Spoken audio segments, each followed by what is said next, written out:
and comments of the hosts and guests are not necessarily those of the station. Mga citizens, this is Raymond Diamzon.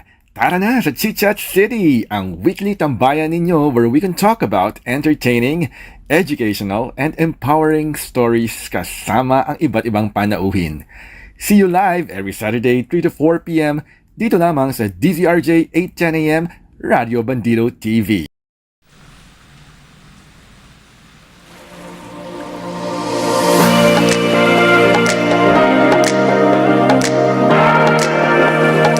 Citizens! Welcome to Chit-Chat City, ang inyong tambayan tuwing Sabado kung saan lahat pwedeng ikwento at kahit sino pwedeng magkwento.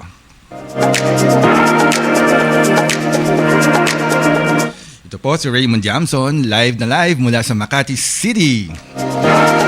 Napapanood at napapakinggan sa TV, radio at internet. Hatid ng paborito ninyong DZRJ 8:10 a.m. Radio Bandido TV.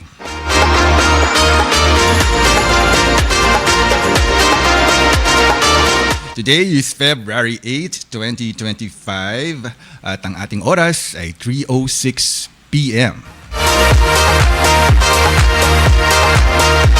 At ang oras naman sa Australia ay 3 hours ahead. So 4, 5, 6, so 6:06 p.m. ngayon doon. Hi dyan sa mga citizens natin sa Australia. To my cousin Randy, hello sa inyo. At bakit po Australia?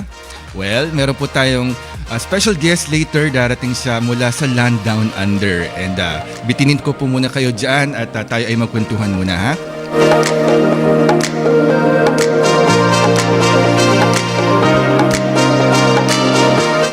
Alright, so bago tayo magpatuloy, pag-usapan muna natin ang mga balita sa mga nakalipas na araw.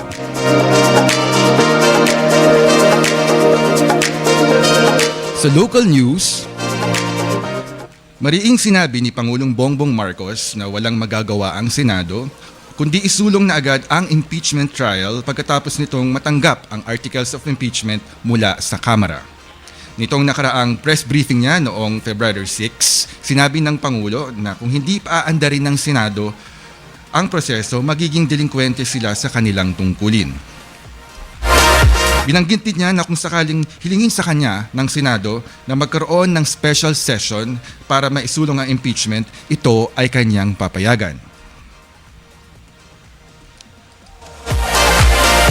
Matatandaan na nag-adjourn na ang Senado isang araw pagkatapos matanggap ang articles of impeachment at sa June 2 na sila magbabalik.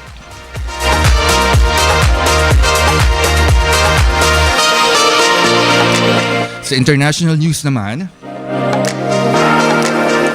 inanunsyo ni US President Donald Trump na iti-turn over ng Israel ang Gaza Strip sa Amerika sa pagtatapos ng giyera doon laban sa Hamas. Ito ay may kaugnayan sa kanyang naunang pahayag na ililipat ang mga Palestino sa iba't ibang bansa habang inaayos ng Amerika ang Gaza Strip. Ito naman ay malugod namang sinang-ayunan ni Israeli Prime Minister Benjamin Netanyahu. Kaugnay nito, naghahanda na ang Israeli Armed Forces para sa planong pagpapailis sa mga Palestino sa Gaza. Sinabi naman ni Netanyahu na ang mga aalis sa Palestino ay maaaring bumalik balang araw. Karamihan naman sa international community, lalo na sa Middle East, ay mariing tumututol sa planong ito ni Trump dahil lalabagin nito ang international laws at mga ngahulugan din nila ng ethnic cleansing.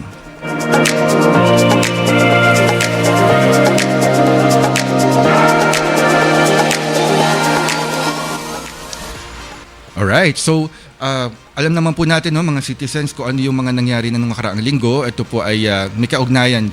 Pinakamalaking balita sa atin yung nangyaring pagpasa ng Kamara ng impeachment complaint dito sa Senado, na ngayon nga po ay ang pinaka-latest ay umabot na ng 240 yung mga pumirmang mga kongresista. Noong nauna po ito ay 215 pero may mga humabol na karagdagan kaya ito ay naging 240 na. At ito po ay naipasa sa Senado pero hindi ito natakel dahil ito yung last day ng kanilang session at sila ay nag-adjourn na At sabi nga po ni Senate President Chis Escudero, ito ay maaaring matalakay na pagbalik nila sa June 2. Ngunit usap-usapan po ngayon sa mga legal circles, sa mga iba't ibang mga komunidad, kung ito po ba ay pwedeng magkaroon ngayon kahit sila ay naka-adjourn, no? Ito between the period between then and before June 2. At sa mutsaring mga legal opinion ang narinig natin, merong mga nagsasabi na pwede magpatawag ng special session ng Pangulo. Ngunit sinabi nga po ni Pangulong Bongbong Marcos na kung ito ay hihilingin ng Senado, tsaka lamang niya ito mapagbibigyan. So, maaari itong mangyari pa rin kung magkakaroon ng special session ang Senado at para magkaroon ng sapat na oras bago magkaroon ng pagtatapos ng 19th Congress na mangyayari naman sa June. Hindi rin po malinaw kasi, no, dahil walang president kung hindi matapos ang impeachment trial at natapos yung 19th Congress. Pagpasok kasi ng 20th Congress, wala pang president or naunang pangyayari kung saan itinulay yung hindi tapos sa impeachment trial sa panibagong papasok na Kongreso. So, kung ito naman po ipapa-interpret sa Supreme Court, alam naman natin na ito ay kakain ng napakahabang oras. Kaya medyo tricky itong mangyaring impeachment trial ngayon kumpara noong mga nakaraang impeachment trial na pinaka-recent nga po noong 2012 kay dating Supreme Court Chief Justice Renato Corona na ito ay nagkaroon ng regular proceedings na proseso dahil hindi po naka-adjourn ang Senado noon at hindi rin siya election year. So in other words, this year 2025 ay talaga naman magiging tricky for both parties dahil masalimuot ang papasuking prosesong ito dahil nga po hindi naman maitatanggi na may mga political leanings, influences na nangyayari tuwing impeachment trial. So abangan po natin ito at ang atin naman pong hiling, no, ay sana mamayani pa rin ang rule of law at po sana ay hindi magkaroon ng gulo at pagkakahati-hati dahil alam naman natin na tayo ay tumutugon lamang sa saligang batas at ito po ay may mga guidelines. Alright.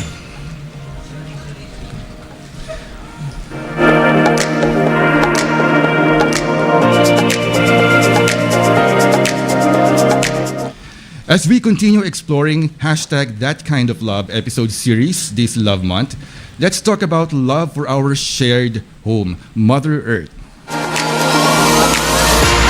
Together with a special guest who hails from the land down under. Ito po yung surprise guest na sinasabi ko po sa inyo kanina.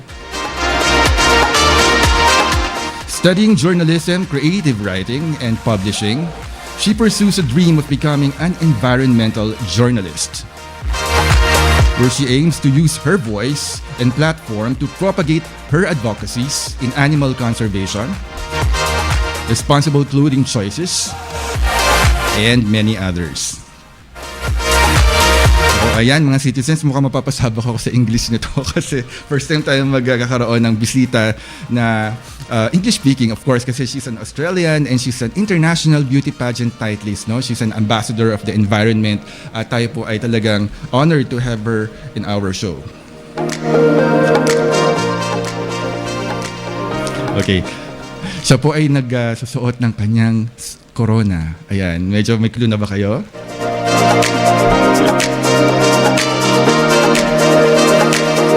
Pero mga citizens, alam niyo po, medyo special din itong aking guesting today kasi ako po ay nag-work dito sa kanyang organization kung saan ito ay kanya nire-represent.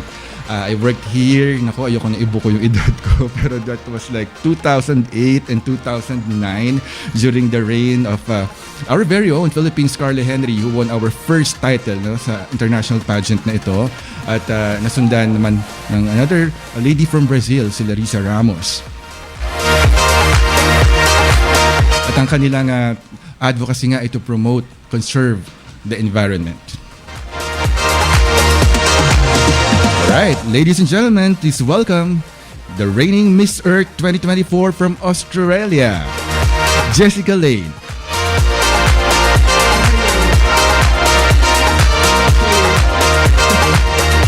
Okay, welcome Jessica to the program. Thank you so much. Okay, you can greet our viewers and listeners. Hello all, thank you so much for having me. It's such an honor to be here. Thank you for tuning in. Yes, thank you. Thank you so much. It's our honor to have you on board. And of course, you've been here in the Philippines for how long already? You've been crowned, if I'm not mistaken, was it in December? November, yeah. November, yes. And you've been traveling so many places in the Philippines. Recently, you were in Cebu, right? That's you right. in Sinulog, and then you've been to many other places around the country promoting the advocacy of Miss Earth, right? Absolutely. It's been such an honor. I've been here in the Philippines since about mid-January, primarily for the Sinulog Festival, which was such an incredible honor. I've wanted to come to a celebration of love and life that you have here in the Philippines for so long, and to have that experience, it truly was such a gift.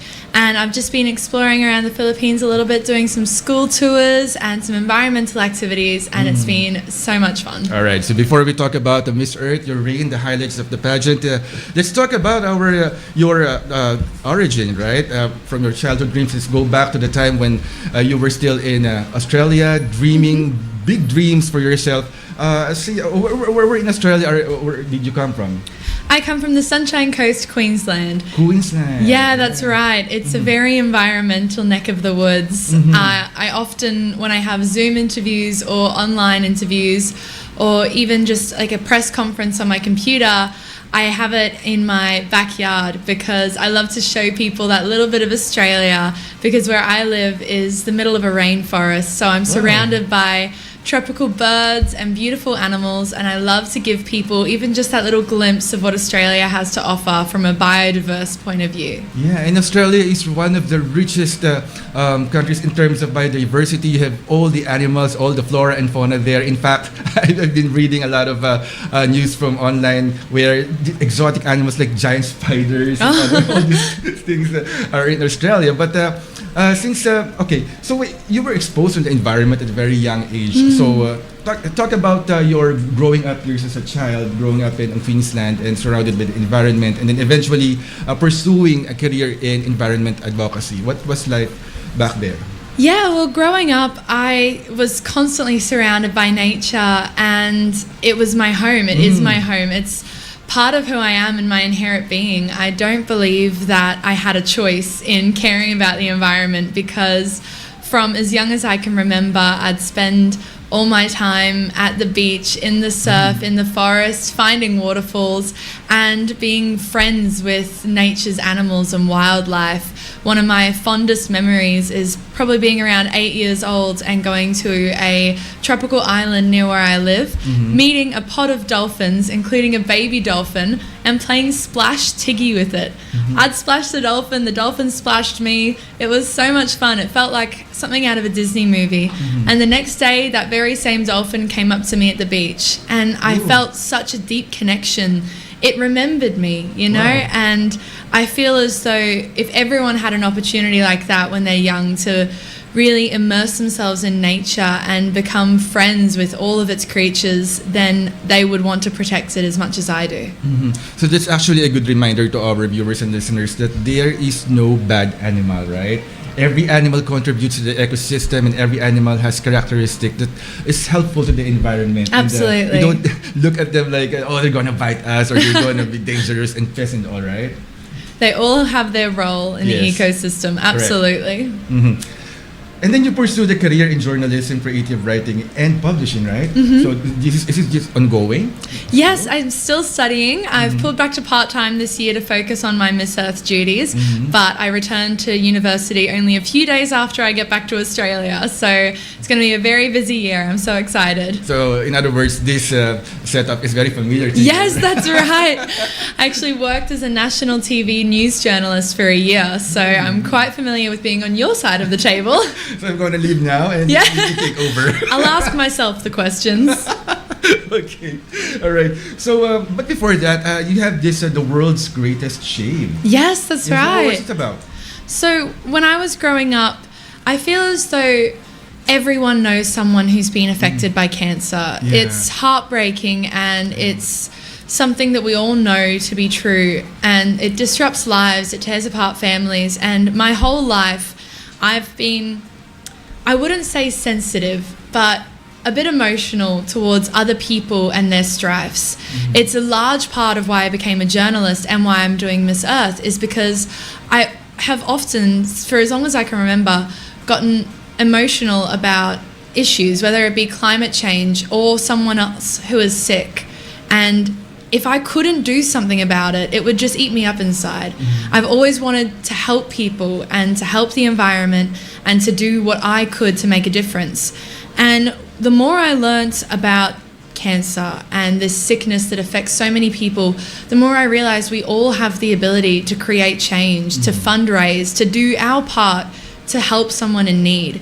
And beauty and when it comes to your hair, especially as a woman, so many people find it difficult to sacrifice that because it is something that shapes a lot of our personality. Of course, our exterior beauty is so important. And I hoped that as someone in this industry who was an aspiring model, maybe I could show people it wasn't as important as making a difference. So when I was 18 years old, I had hair down to about my hip, and I shaved it all off to a buzz cut, raised $7,000 for charity, and made 3 to 4 wigs for people who can't grow their own hair. And hopefully I inspired other people to do the same. Yes, actually, cancer is very, really a very sad situation. In fact, I lost my brother to cancer, by the way, in 2021. So it resonates to me, and I hope. I wish you luck for your advocacy to advance the awareness about this dreaded disease, and I hope one day we find the cure, right? Fingers crossed, hey, but hopefully we can all just support each other through that difficult journey. Yeah. All right. So we will get to know more about her Miss Earth pageant journey. So stay tuned. Chit-Chat City will be back. Ako po si Johnny Gomez ng SOS, Serbisyo Ora Mismo Sigurado. Manood po kayo dito sa ating malayang talakayan, dito sa ating masiglang usapan. Tandaan po ninyo, layunin natin ang maiangat ang kaalaman ng ating mga kababayan sa katwiran at karapatan. Nationwide and worldwide, mapapanood at mapakikinggan sa DZRJ 8:10 AM ang Radyo Bandido TV. Watch and listen to SOS, Servicio Ora Mismo Sigurado, Monday to Friday from 2 p.m. to 4 p.m. Airing on Sky Cable Channel 224 and on all DTT boxes. Simulcasting online on Facebook and YouTube. Listen and watch on your mobile devices. Just search DZRJ Radio Bandido.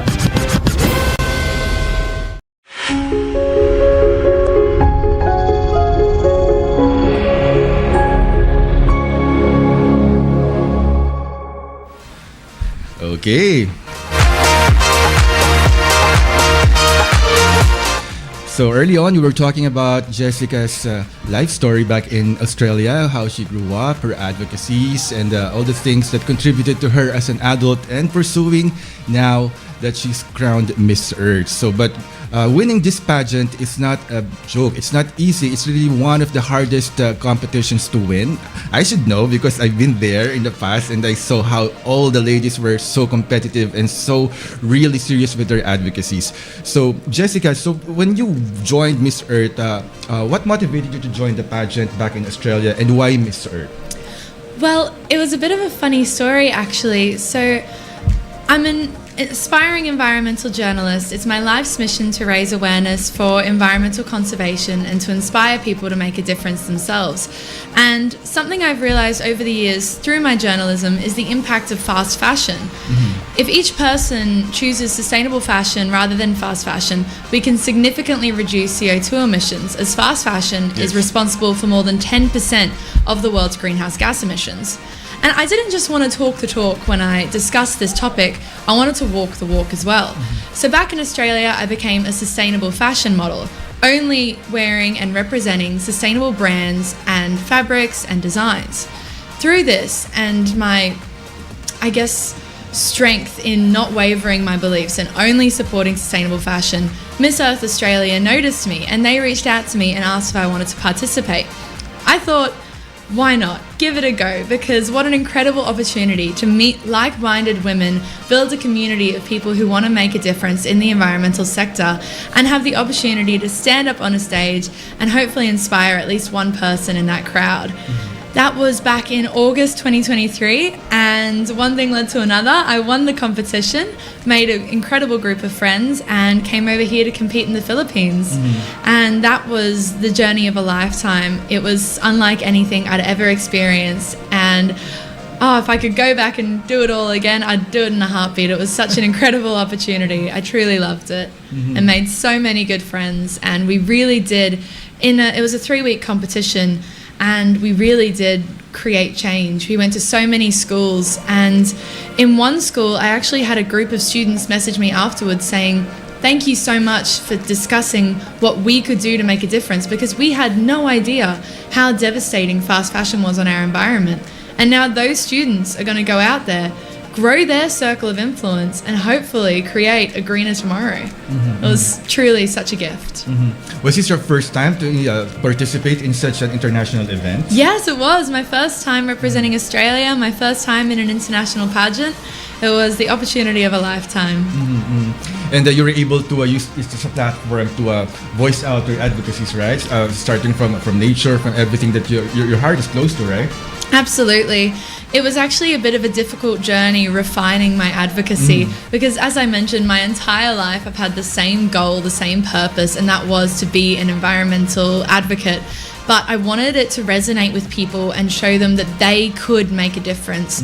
Something I find, not just with our generation, but speaking on that particularly, is that people believe they can't make a difference, that the world is set on self-destruct and that we just have to deal with that. There's nothing we can do to change it. This is far from the truth. And if every person just tried every day to act more sustainably, we can contribute to reducing CO2 emissions and providing a greener tomorrow. So that's why I refined my advocacy around sustainable fashion, because each person chooses where they purchase their clothes and therefore chooses to either positively or negatively impact the environment. So as a Miss Earth title holder, you have refined your advocacy into sustainable fashion and making responsible clothing choices. So so far, how this advocacy proved? Has it gave you results? Like, have you convinced people to be responsible in choosing how they dress, how they choose their clothes? Because as you know, fast fashion is very popular. Actually, it's actually to go to the off-the-rack clothes, and the people think that it's okay to wear fast fashion because it's very available, it's very accessible, it's affordable, and other people don't really have the budget to have their clothes tailored or find other alternatives. So how do you? What's your opinion on that? Yeah, absolutely. Well, having that group of students from that school reach out to me saying, "I had no idea my impact. Thank you for educating me." That was a gift, because truly, if you're in a room of 100 people and you influence one person, that's incredible. That person's going to go on to hopefully influence others. So that in itself was such an honor. But regarding what you were saying about so many people don't have the finances to afford their own sustainably made clothes, you know, they can't buy 100% tailored linen or something like that. It is an understandable difficulty that sustainable clothes can often be that little bit more expensive. But that's where the 5 R's of sustainability come in. This is Miss Earth's greatest advocacy. Reuse, reduce, recycle, rethink, and respect. The 5 R's. Okay. Absolutely, the 5 R's. You're familiar. Of course. way back, Miss Earth fan. These are so essential when it comes to reducing your personal carbon footprint. So many incredible outfits go to thrift stores and op shops. These are not only sustainable as they're recycled and therefore reducing your carbon footprint, but they're also an incredible way to give back to the community. In Australia, we have op shops, which is short for opportunity shops. By purchasing your clothing from there, you're not buying new textiles, you're not contributing to fast fashion, and the money that you're spending on those clothes goes to a charity. This is so important, and I'm actually currently in the process of starting my own foundation along these lines, and I'm really excited for it to hit the ground running and hopefully make a difference in educating people on how to reduce their personal carbon footprint. It's actually a very novel, a very actually unfamiliar sustainable clothing because as we know, there are so many ways to conserve the environment. Others, the most popular ones are tree planting and then conserving garbage segregation. But this is the first time that I've heard about your advocacy, and it's very nice because you're starting to inform our population about the advantages of responsible clothing choices, and that you have an alternative, to contribute to your lifestyle in helping the environment. That's right, and that every person actually has the impact to make a difference simply by their fashion choices, because we make those choices every day. And it's not only where we shop or how we shop, it's how long we keep our clothes for. Simply by extending the lifespan of your clothes 6 to 9 months, we can reduce carbon emissions in this field by 30%. That's massive. If we just focus on what we can do as an individual and then hopefully inspire others to do the same, there's nothing we can't achieve. I genuinely believe that. Just curious, are you familiar with ukay-ukay? I am not. Those are thrifted clothes, the second-hand clothes being sold so that they can be put to use to new users. Are you familiar with that? I'm familiar with the concept. It's very popular here in the Philippines. There are so many ukay-ukay stalls here where people buy second-hand clothes. Many of them imported clothes. They came from other countries, and then people once in a while see branded clothes, and then they buy it at very, very rock bottom prices. Is that okay? Absolutely.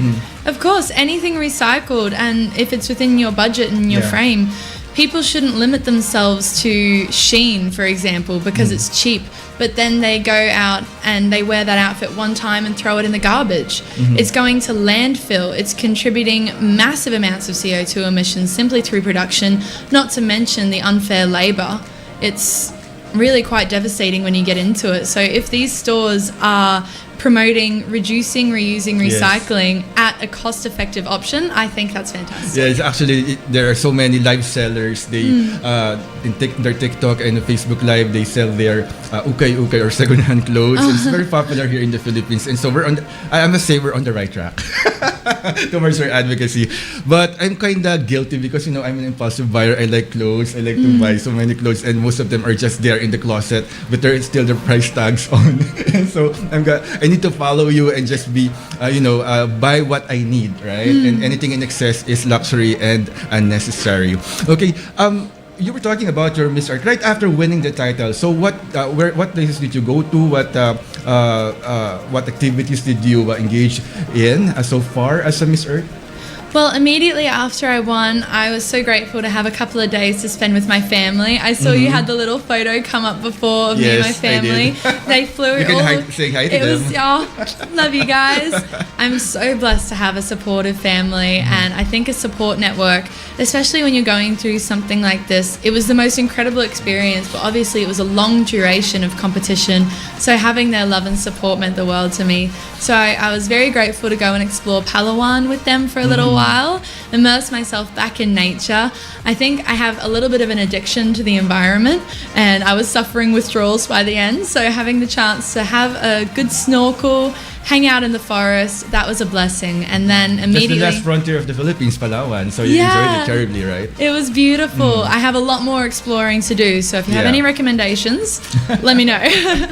But then we had an incredible press tour before I went back to Australia, and I was only back in Australia for about a month before I came here. And of course, over that duration, we had Christmas, New Year's, just celebrated with family and got planning on the exciting things to come this year. And Philippines, like you said, is really very, you've just explored I should say 1% of the Philippines, because the Philippines is one of the richest in terms of biodiversity index. Yeah. So our flora and fauna here is so rich that so many are still yet to be discovered. And our people, especially the ones who live in the countryside, are sad to say not that aware on how to conserve them. They don't know what flora and fauna surround them. They don't know how to conserve them, protect them. They don't even know the laws that protect them. And Miss Earth title holders actually help so much, not only in the Philippines but elsewhere in the world, wherein they can help inform the people first to get to know their country's flora and fauna, the unique biodiversity that is present there, and be able to love them, own them, and be able to find ways how to protect them. Back in Australia, what are the steps being taken by the government in protecting the environment there? Well, we do have an incredible environment in Australia, so much biodiversity. I'm obviously biased, but I love it more than anything in the world. I'm so grateful to have grown up in a place that is so deeply connected to nature. There is a lot of controversy at the moment surrounding our apex predators, as there are some, I guess, issues within the law around culling them. And this is something that I'm personally striving against. I'm a very firm advocate in protecting them, and I'm You don't believe in culling? No. All right. No, I think that at the end of the day, we're all God's creatures, aren't we? Why should we have the right to kill innocent animals who are only doing what they're made to do? Yeah. And at the end of the day, apex predators are essential for our ecosystem. If we cull them, we may have a larger amount of pests and have infestations of animals that we didn't expect. And Australia knows this better than anyone, because around 100 years ago, we brought in cane toads to kill the snakes, because we had so many snakes. So we brought these poisonous toads in, and now we still have snakes, but a massive amount of toads. It's just not very smart. So if we can just try and protect what we have and focus on what we can do as a community to live in harmony with our ecosystem, with our wildlife, and with our apex predators, I think that would provide a much more harmonious environment for everyone involved.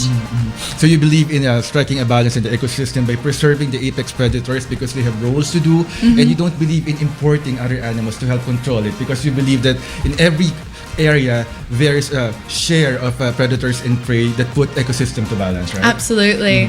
Australia, its native animals balance each other out so well, and you can see this in all places around the world.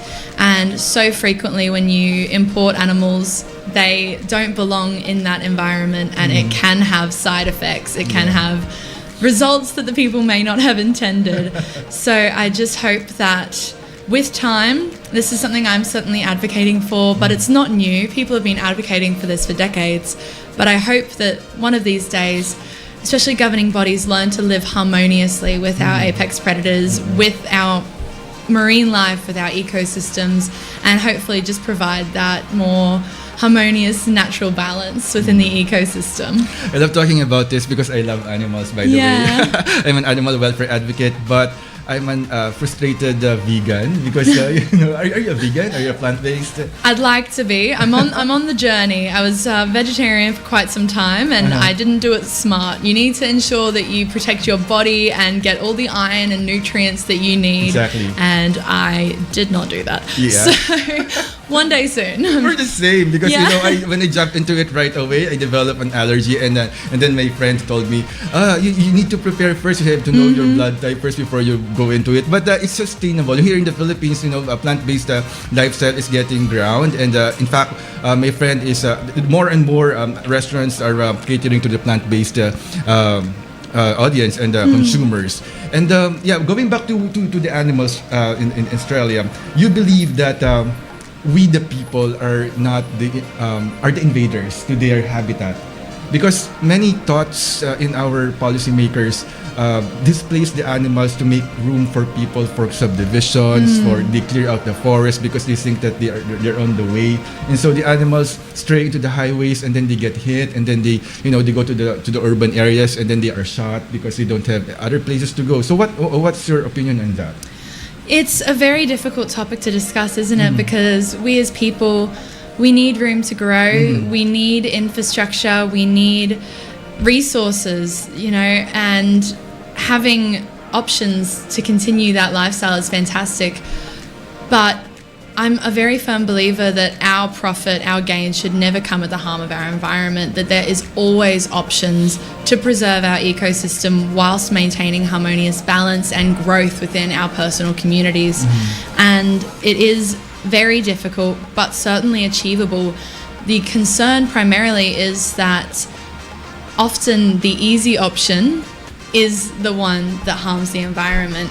And so many corporations, governing bodies, they just want the easy option, the fast money making, and this so frequently comes at the cost of our environment.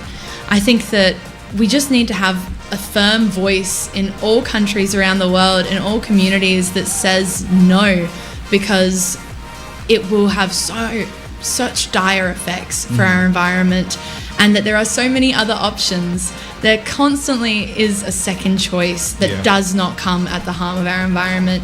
It's just a matter of finding what that is, and it may be that little bit of extra money or that little bit of extra time, but isn't our Earth worth it?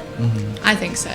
Yeah, and at the end of the day, it's about coexistence, right? Like, we should recognize the animals as part of this world, this Mother Earth that we call home. We should share it with them, and then whatever we advocate, of course, we are expanding. You know, as a race, we need to find shelters for our fellow men, but at the same time, we should respect the dwellings also of our the other beings that live in this planet. Absolutely. All right. Okay, so what are Jessica's environmental advocacies and projects and future plans, and what can she say about various climate-related problems in our country and the world, such as the recent California wildfires? Yan at marami pang iba ang pag-uusapan natin sa pagbabalik ng Chit-Chat City. Hello everyone, for those who are always tuning in and listening to DCRJ 8:10 AM Radio Bandido TV, here I am again, once again inviting you to watch and to listen also to Power to Unite with Elvira every Saturday from 5 to 6:30 p.m. Watch and listen to Power to Unite every Saturday from 5 p.m. to 6:30 p.m. Airing on Sky Cable Channel 224 and on all DTT boxes. Simulcasting online on Facebook and YouTube. Listen and watch on your mobile devices. Just search DZRJ Radio Bandido. My name is 𝗖𝗵𝗶𝘁𝗵𝘁. Join me on Morning Report Pilipinas as we tackle the news and events for the day here on DZRJ 8:10 AM Radio Bandido TV. Watch and listen to Morning Report Pilipinas, Monday to Friday, 8 a.m. to 9 a.m. Airing on Sky Cable Channel 224 and on all DTT boxes. Simulcasting online on Facebook and YouTube. Listen and watch on your mobile devices. Just search DZRJ Radio Bandido.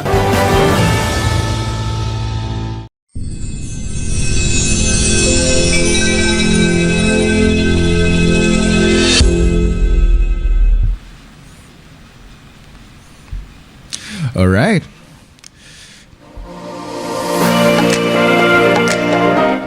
Welcome back, mga citizens. You're watching Chit-Chat City with yours truly, Raymond Diamzon, and my guest, Miss Earth 2024, Jessica Lane. Ang oras sa Pilipinas ay 3:42 and the time in Australia is 6:42 p.m. 3 hours advance. Okay, so before that, we just have to make shout-outs for our friends and listeners. Shannon Paternoster from Hawaii, Angelo Redaha, Mohor Harold, JJ Chan, Chester Reyes, get well soon, Francis J. Montano Damit, Gabby and Alex Vicente, Lieutenant Governor Mary Ann Manalo of Kiwanis International, NCIP Chairman Limpayen Sibuglas, Governor Willie Lucas of Eagles Shepherd Region, and President LV of the Shepherd Lumabang Maharlika Lady Eagles Club.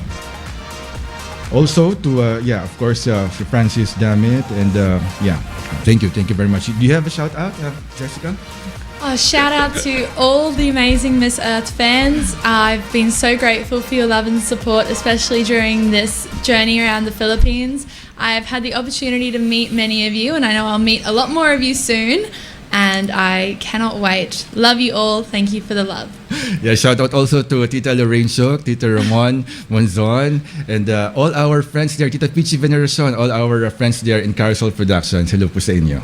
Okay, so before we took a break, we were talking about your advocacies in back in Australia, and of course your reign as Miss Earth. So right now, you're also into fashion modeling, right? So let's talk about how you're doing with this career, and how do you plan to integrate your advocacies through your fashion modeling? Well, I'm very firm on my morals when it comes to advocating for sustainable fashion. And this has provided me with the incredible opportunity of Miss Earth. I'm sure that had I been willing to waver for money or for fame, I wouldn't have been successful with Miss Earth, because something incredible about this pageant is they really do see through your facade. If you are not genuine about your advocacy, and if you are not genuine about being yourself and making a difference, you won't make it. So I'm very grateful for that. However, this does, being so firm to my beliefs, does have its barricades when it comes to growing my career as a fashion model, because most fashion, especially in the, I guess, mid-level industry, isn't sustainable, and I simply won't support it. So I'm in a very unique sector to only be supporting sustainable fashion, which is truly a gift for local designers and for sustainable designers who are trying to make their way into that industry. But of course it does have its barricades, but without that perseverance, I don't think I would have gotten Miss Earth. So I guess that's a little message to everyone out there, is that you will have issues and strifes and barriers along your journey, but if you stay true to yourself, something brilliant will come of it, and it's a lot better than what you could have expected. And environmental journalism is actually one of the things that you're pursuing. So what are you planning to do with it, and how do you plan to propagate your cause through it? Yeah, well, from a very young age, I've been raised with the concept of your three circles: your circle of concern, control, and influence. And I've always been so deeply concerned with the state of our environment, and within my control, I am, I suppose, a talented writer. It's something I've always loved. I love writing. It runs in my blood, and I love storytelling and inspiring people to make a difference. It was just a matter of growing my circle of influence to a size that could make an impact. And that's where environmental journalism comes in. I realized that's the perfect career path to inspire as many people as possible to genuinely create change. I am still studying at university. I've got at least a year left. If I keep adding on courses, maybe longer. I've chucked quite a few in there, such as photography and communicating sustainability, as they do work hand in hand with my journey. But as soon as I graduate, I'd like to travel the world full time, raising awareness about issues that may not be spoken on, and immerse myself in communities and habitats and show people what it's genuinely like. Because we as a society, especially now due to our reliance of social media, if we don't see it, we don't care about it. That's unfortunately the reality. And you have such a great power now that we have social media at the tip of our fingers to influence millions of people by the press of a button. So I hope to use environmental journalism to show people firsthand what's going on in the world and what they can actually do to help. Not just make them sad that this is happening, but show them how we can make a difference. Yeah, and you like writing, so you're during your reign, you also read a book to students, right? That's 𝗵𝗁𝗶𝘁, right. it's about the Yeah. mangroves. Yeah. Oh, that was so cute. They were all so adorable, and they paid such good attention. I was so impressed. It was a really beautiful book around the native animals that live in the 𝗵𝗁𝗶𝘁, the mangroves, and their journey in discovering plastic and litter. And at first they thought it was very cool, very shiny, and eventually they start getting tangled in it, which does happen. A large amount of marine life are caught in our trash every day. Sea turtles eat it, animals get caught in it. It's destructive and harmful and devastating. And having this chat with the kids, they all paid such close attention and were all so in tune with how important it is to put your garbage in the right bins. I was genuinely so impressed. These were year 3 students, and each of them could tell me where a plastic water bottle goes versus where a paper cup goes. It was very impressive. I Yeah. was really pleased with that That class. was actually the first book about environmental conservation for children, produced by Merce Earth, 2008. I was still there when we Oh, when we wow, had how that for a incredible. reading. Yeah, maybe perhaps one day the second book will be written by you. Perhaps. I did just publish my first short story in November. I sort of overlooked it a little bit because it was during Miss Earth, and then I got back to Australia and received a hard copy and went, oh, that's right, I did that. And that was about educating, particularly, I guess, the youth about the impacts of shark nets in Australia. It's a very controversial but very important topic in my country, and hopefully through teaching young people through storytelling, just like that Miss Earth did in 2008, Yeah. we can inspire the next generation to not only care but to make a difference. So talking about this impact, what can you say about the recent climate disaster, the wildfires in California? Yeah, well, it's beyond destructive and heartbreaking. People have lost their homes, their family belongings, and a few people even lost their lives. This is so heartbreaking, and something that needs to be discussed as well is the media's portrayal on it, because at the same time as the LA fires, which were devastating, there were fires going on all around the world. And they were not reported on at all. Multiple fires in Africa killed so many people, and they weren't being reported in the news. So no one in Western countries, no one who had the finances to make a difference, even knew that they should be donating. And this January, actually, statistically, was the most bushfire-ridden in the past decade. My hometown at the moment, back in Victoria, Australia, is on fire.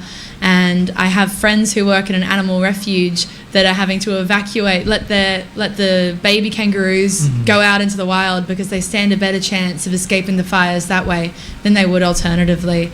It's something that is so heartbreaking, and I hope that with time the media gives as an equal amount of attention to the people in smaller and poorer communities as they do the celebrities in LA. But nevertheless, it was such a heartbreaking situation. And the fact that it was the most bushfire-ridden January in the last decade at least clearly indicates that climate change is no joke. There are a few contributing factors to this fire, and climate change is one of them. Obviously, with rising heat and lack of water resources, there's only so much you can do.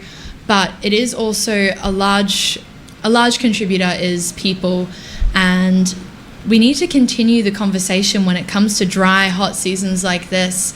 Back in 2019-2020 summer in Australia, we had, I believe it was called the Black Summer. It was so, because the sky was black every day. There was so many bushfires, and a lot of them were actually caused by human ignorance. People leaving cigarette butts on the ground and not being mindful that sparks in an instant. Yes. It is so important that we have the conversation. We don't just watch the social media, we don't just pay attention to the news, but we talk to our friends and talk to our community about what we can do to make a difference. And hopefully we can prevent it from happening again, because we've seen some real devastations this year, and it's just heartbreaking. I truly feel for the people who've had to experience such loss. Yeah, even here in the Philippines, we recently had a bushfire reported in the northern region, and our highest peak, Mount Apo in Mindanao, a fire started there a few years back because of irresponsible hikers. You know, they leave their bonfire there, and then then it sparked, and then it spread out. And you're right. All the animals are also victim of this irresponsible acts of humans, and all the forest protected areas are. And it's hard to control, because when a forest burns, it's like a chain reaction, and it can really spread fast and to the communities of people, and this is double impact because, like you said, it's climate change. It's not like before, and the carbon emission is huge, and the underreporting that happens about the bushfires and in Africa and other poorer countries in the world, they're not given due attention. And you're right. We hope that through conversations we spark interest, we spark this triggers interest to our viewers, our listeners, the netizens, to check out all the other areas of concern, because bushfires can also happen to you, and not only bushfires, floods. These huge storms, the hurricanes. They're getting so outrageous by the day, and through simple ways we can contribute to reducing that. Do you have a final words, Jessica, advice to our viewers and listeners on how they can adapt the 5 Rs, and how they can contribute to reducing carbon emissions, so that they can make a lifestyle that's pro-earth and pro-life? Because we know that even one, like you said, even if there's just one heart that you're able to change, it's a huge impact already, because it can spark a domino effect. That's it, isn't it? I guess if every person just tried every day to be that little bit more sustainable, it will make a difference. Practice the 5 Rs and love your neighbor, communicate with one another, and try and inspire people. If you see someone doing the wrong thing, I've known this since I was a child, the bystander is as bad as the bully. Don't let someone litter. Don't let someone contribute to climate change in ways that you know are preventable. It's up to us, and that's a mindset that really needs to be enforced. The what can I do mindset is very popular in my generation, and it needs to change, because we are seeing firsthand the impact of what happens if you don't do anything. It can't be ignored anymore. It's devastating, and people are losing more than just their homes. They're losing their lives, their livelihood, their families, and something needs to happen. And if you don't stand up and make a difference, who will? It's this concept that someone else is going to save the day. But if we all come together and we all try, and even just incorporate one sustainable act a day, shop sustainably, that alone could reduce CO2 emissions by up to 50%. Try and be vegan. Of course, there's only so much you can do, but this would make a difference. Try and catch the bus. We all know what to do, and a lot of the time the sustainable option is the more difficult or the more time consuming, and we as people can sometimes be a little bit lazy, but we're seeing firsthand what happens when you don't do anything, and I think that we just need to try. That's all you can do at the end of the day. If you can put your hand on your heart and say that I'm giving it my best go, that's better than what most other people are doing. So just practice the 5 Rs of sustainability, respect each other and our environment, rethink your options, because there always is that other option that's that little bit greener. I think we can do it. I believe in us. Yeah, okay, very well said. Actually, we have so many other topics yet to discuss, but we don't have that much time. Where can they catch you? Do you have other plans and events to go to where they can watch out for you? Yes, I'll be here in the Philippines for another week before I go back to Australia, and I'm sure I'll be back again soon. And I think there'll be a little bit of travel involved this year, so stay tuned. But while here in the Philippines, we'll hopefully be doing a little meet and greet on Monday. So if you're free, please come along. It's all over the fan pages and social media, and I would love to meet you all and say thank you in person for the support, and hopefully not only inspire you to be that little bit more sustainable, a little bit greener, but learn from you about what you're doing to be more sustainable. Because during my Miss Earth journey, I learned from so many people about what they're doing in their day-to-day lives to be more sustainable that I didn't know. It's all about empowering the conversation and empowering education and informing one another about what you're doing in your day-to-day lives to reduce your personal carbon footprint. So I look forward to meeting you all, sharing the love and sharing the green knowledge. All right, so for more news and updates, you can tune in to the Miss Earth Facebook page, so you can watch out Jessica Lane's activities and bonding. All right, so okay. Thank you very much, Miss Earth 2024, Jessica Lane. I'm sure many viewers and listeners have been entertained, educated, and empowered by your stories. Okay, so thank you also to all three. Hi, thank you. But before we go away, we will have a special gift for you from our indigenous peoples. A simple token from my co-producer, Ann Chico. Thank you.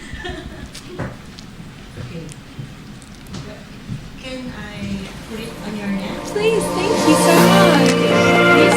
Yes,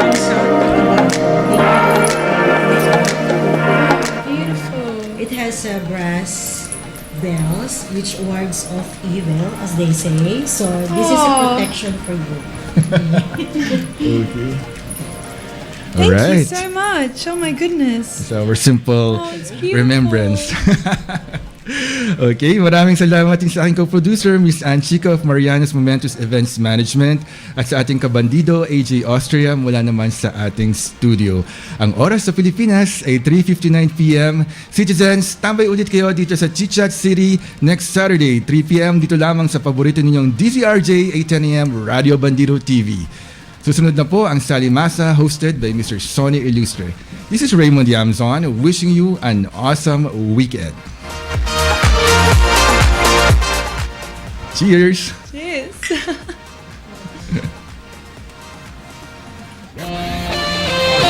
The views and comments of the hosts and guests are not necessarily those of the station.